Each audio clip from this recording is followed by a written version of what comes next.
Claude, bonjour. Vous venez de faire une conférence ou une explication sur le thé pendant 2 heures à la Villa Opaline. C'est extraordinaire de tenir 2 heures sur le thé. Moi, je vais vous demander simplement, le thé en Chine, c'est depuis toujours, ça, le thé est né en Chine. C'est vrai. C'est vrai que les premières histoires dont on a des documents, donc des preuves, remontent à plus de 5000 ans. 16 000, 5 000 ans, 7 000 ans. c'est-à-dire 3000 ans avant Jésus-Christ.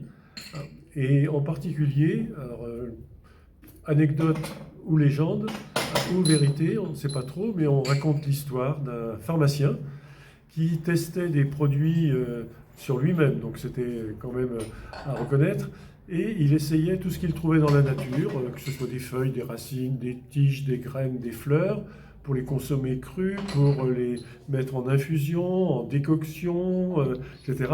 Un vrai pharmacien. Ben voilà, et il testait sur lui-même, donc un pharmacien avant l'heure. Et donc, et il notait évidemment ce qu'il ressentait.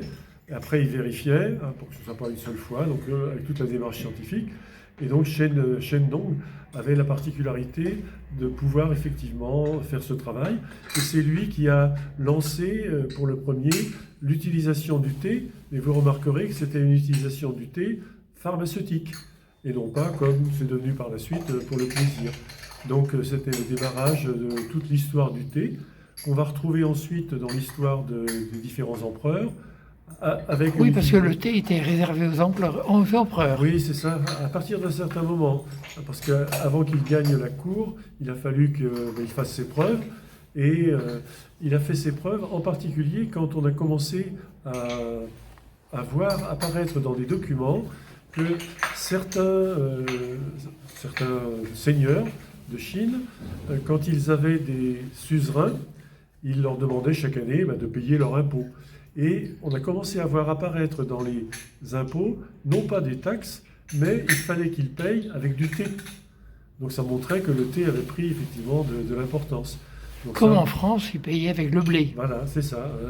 La fameuse dîme, par exemple, ou le sel, etc. Donc là, c'était en nature avec du thé. Et peu à peu, le thé a pris effectivement son essor dans les cours impériales. Et puis, la consommation s'est démocratisée, mais en passant d'abord par le côté des artistes. Les artistes.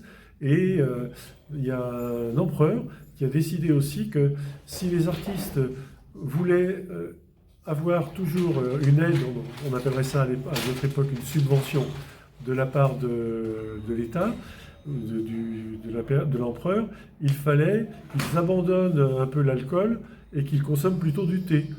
Et puis, pour les inciter à le faire, il leur a dit, voilà, de toute façon, si vous ne consommez pas du thé et n'abandonnez pas l'alcool, vous n'aurez plus de subvention. Donc ça a marché. Et c'est devenu une boisson qu'on a appelée des lettrés, les écrivains, les poètes, les artistes en général. Et ça a été un bel exemple après pour d'autres.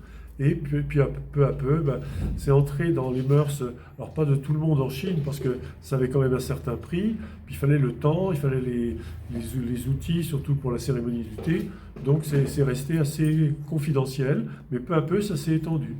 Et aujourd'hui, en Chine, on boit toujours du thé, j'imagine? Oui, alors là c'est vrai, on boit toujours du thé, et la surprise des Européens, des Occidentaux qui vont en Chine, par exemple dans les villes ou les campagnes, et qui voient les personnes partir au travail, c'est d'avoir la bouteille thermos. Et dans la bouteille thermos, il y a des feuilles de thé avec de l'eau chaude qu'ils vont consommer dans la journée, et quand ils ont fini, ils remettent de l'eau chaude. Et comme ça, ils tiennent la journée, donc ils ne consommeront pas forcément de vin, de bière, des choses comme ça, même si ça a tendance, là aussi, à pénétrer le marché, comme on dit. Ouais. Et aujourd'hui, le thé, c'est dans le monde entier. On parle du thé anglais, bien entendu. Oui, tout à fait. Donc ça s'est exporté. Oui. Je n'ai pas le chiffre, là, je ne l'ai pas affiché, mais je ne sais plus combien de milliers de tasses de thé à la seconde est consommée dans le monde. C'est la boisson la plus consommée au monde après l'eau. L'eau naturelle. Parce que le thé, c'est de l'eau aussi, mais sous forme de thé, c'est vraiment considérable. Et donc on a cette consommation qui a évolué, et puis cette habitude qui a effectivement essaimé à travers le monde, d'abord en Asie, et puis ensuite par l'intermédiaire des Anglais en Grande-Bretagne, et puis dans les colonies anglaises, les États-Unis qui à cette époque... Et le Maroc. Et le Maroc, voilà, oui, oui. L'Afrique du Nord, effectivement, et la Russie, le Japon, c'était un peu plus tôt. Mais c'est vrai que maintenant, il y a même des pays qui sont producteurs de thé et qui ne l'étaient pas il y a un siècle. Hein. L'Éthiopie, par exemple, il y a même des plantations de thé en Bretagne maintenant. Hein. Alors, je ne sais pas, je n'ai pas une connaissance de la qualité, mais c'est vrai que ça s'est bien répandu. Très bien, merci beaucoup. Alors, tout ça autour d'une petite tasse de thé. Ah bah oui, quand même. Elle est mini. Oui, oui. Allez-y, prenez-la. Oui. Pour que l'on voit bien le... Oui, puis moi, je me permets de saluer mon épouse, hein, parce qu'effectivement, Chichine.